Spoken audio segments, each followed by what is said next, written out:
ton manteau. Viens. 1, 2, viens là. Un chevalier au gardien de l'armée, une sirette à la France, regarde. C'est ça, c'est ce qu'on dit, mais c'est ça, il faut ça. Tu vois qu'à l'heure actuelle, le char Leclerc, tout ça, à 80 à l'heure, Bonjour tout le monde, messieurs, dames, chers enfants.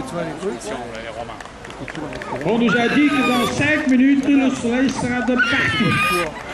On aura 32 degrés. À Marseille, dit-on. Les chevaux.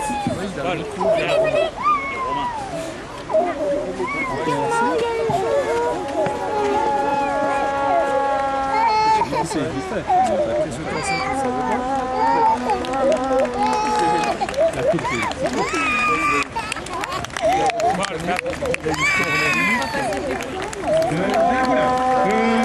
Malagne à la gare romaine. C'est un centre historique qui se situe à Rochefort, en Wallonie, en Belgique. Malagne à la gare romaine est heureuse de vous présenter son projet de reconstitution historique de cavalerie romaine. Nous allons vous présenter 2 cavaliers. Et si j'entends pas d'encouragement ou d'applaudissements, on arrête. Bravo. Merci d'être si nombreux. Un grand merci de les encourager. Voilà. On aura 2 cavaliers. Le cavalier en tête est un cavalier de la moitié du 1er siècle. L'autre, le dieu plume sur le casque, est le cavalier du début du 1er siècle. Nous vous présentons par la cavalerie qui se trouve sur les flancs de l'armée romaine. Ceux-ci étaient des mercenaires ou des alliés constitués de cavaliers gaulois et germains. Ce que nous vous présentons, c'est la cavalerie au sein de chaque légion, au nombre de 120 cavaliers. Avant, ils ont été fantassins, comme tous les autres. Pascalino qui s'appelle. L'autre, le cheval blanc, est un camarguais, même âge, un jument. Alors, on va commencer par décrire l'équipement des 2 cavaliers. Commençons d'abord avec sa selle. Vous allez voir, pour ceux qui ont de l'expérience dans les centres d'équitation, que cette selle est tout à fait différente. Il n'y a pas d'étrier. Et en plus, le cavalier est coincé entre 4 cornes. Un carquois en bois couvert de cuir. Ça retient parfaitement le cavalier en place. Il peut bouger vers l'avant, vers l'arrière, de côté. Il est parfaitement maintenu au combat au galop. On a 2 de ces selles. Ces selles-là sont à l'origine des selles gauloises. Mais le Romain a toujours été un champion à copier et à améliorer les choses qu'il trouve bien et bon. Alors, ils portent tous les 2 la cotte de maille. Le premier cavalier en cotte de maille, une cotte de maille en fer, 9 kg, 30 000 anneaux. Le deuxième porte une cotte de maille en bronze, un peu plus lourd, 13-14 kg. Alors, les boucliers sont plats. Contrairement aux boucliers que vous allez voir chez l'infanterie, qui est un peu bombé, qui marie parfaitement le cœur, leur bouclier est plat et de forme ovale, rond, hexagonale, n'importe, avec une bosse en laiton ou en cuir dessus qui tient la main, qui protège la main, la hombo. Et puis vous voyez bien les couleurs et les signes distinctifs de la Légion. Ce cavalier est représentatif, cheval brun, est représentatif de la 10e Légion, la Légion Chérie de Jules César. Alors, leur coiffe. Le premier, le cavalier de tête, porte un casque qui est une copie conforme de celle qui a été retrouvée à Weyler et conservée au Wallonie à Arlon, dans le musée gallo-romain.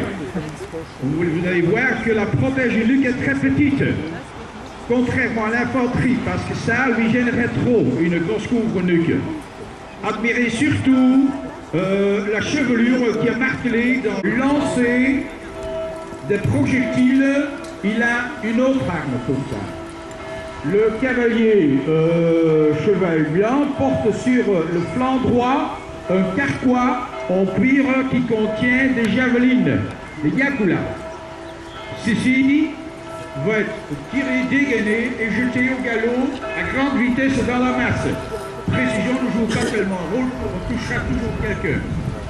Alors, troisième arme, sans doute l'arme la plus spectaculaire, c'est bien sûr son épée. L'épée qu'on appellera au latin la spata. Une spata est une arme très longue, très lourde. Contrairement à l'infanterie, qui l'utilise comme arme des stocks, lui, il a une arme de taille. Il cherche à toucher la tête, les épaules, et il taille dans la masse. Dès lors, une épée plus longue, une épée plutôt plus longue, plus lourde. Et puis à la fin, on vous fera faire connaissance aussi avec l'arc. Voilà, je crois qu'on a assez parlé de théorie, maintenant on va passer à la pratique. Merci. C'est parti, on va mettre tout ça en pratique. On va pas faire trop vite au galop parce que le terrain est glissant. Et par après, Julien sur Stella. Voilà. On pique dans la masse, tac. Et il disparaît parce que le cavalier ne s'arrête pas. Un cavalier qui s'arrête et qui s'immobilise est un cavalier qui est en danger. Alors voilà. Julien va de nouveau lancer une attaque.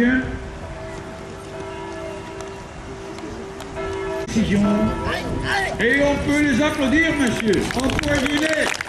Encouragez-les. Non, il ne faut pas applaudir les Gaulois, il faut applaudir les cavaliers. Jamais applaudir pour l'ennemi. Voilà, voilà. Protection des flancs et tout ça. Mais ce sont des guerriers redoutables, en fait. Souvenez-vous qu'ils ont de l'expérience déjà comme troupe. Ils dégainent. Il jette, voilà, hop là, et le rythme est assez élevé. Bravo, bien fait Julien. Bravo, hop là, on dégaine, on jette.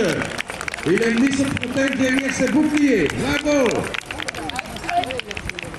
Hop là, ça fait 4 fois coup but. Voilà, Julien est parti au galop. Admirez la précision, voilà, égorgé. Décapité. Et les deux autres paniquent déjà et savent qu'ils vont être rasés. Attaque, parfait. On tient dedans, l'autre va mourir sur le champ de bataille. Parfait, Julien.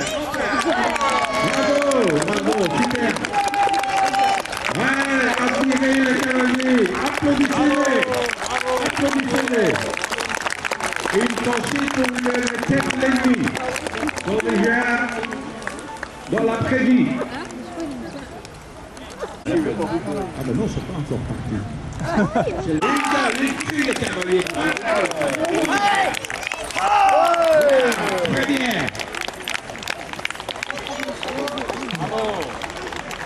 Notez bien qu'après la bataille, les choux sont en vente à 10% du prix. C'est une offre. Oui, pour la soupe aux choux.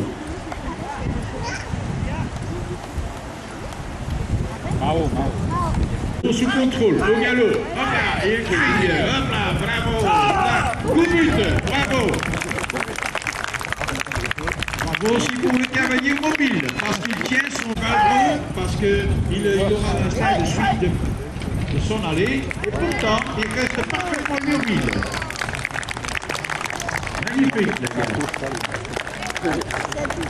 Très mobile. Frontal, au galop. Bien, excellent. Bravo.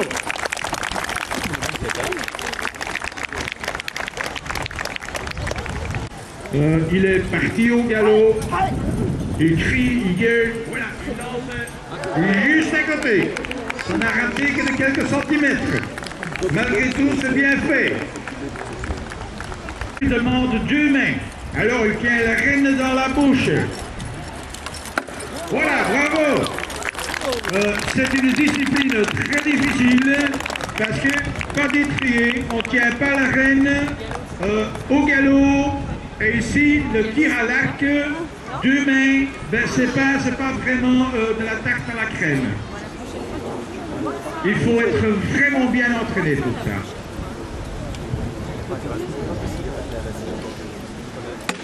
Notre celte survit, il est toujours là, mais le cavalier aussi. Il tourne au rond, il est en train de la harceler. Le celte n'a pas d'autre choix que d'entendre ce qui va se passer. Le cavalier se met au galop, il arme, il vise, il tire. Bravo Gauthier, bravo. Bravo Dani, le celte. Il faut être courageux pour affronter le cavalier. Parce que le cavalier, si on placé, bien armé, pour une nouvelle démo dans le courant de cet après-midi, je crois vers 16h. À toutes et à tous, encore une bonne après-midi et profitez bien du soleil. Merci à tous.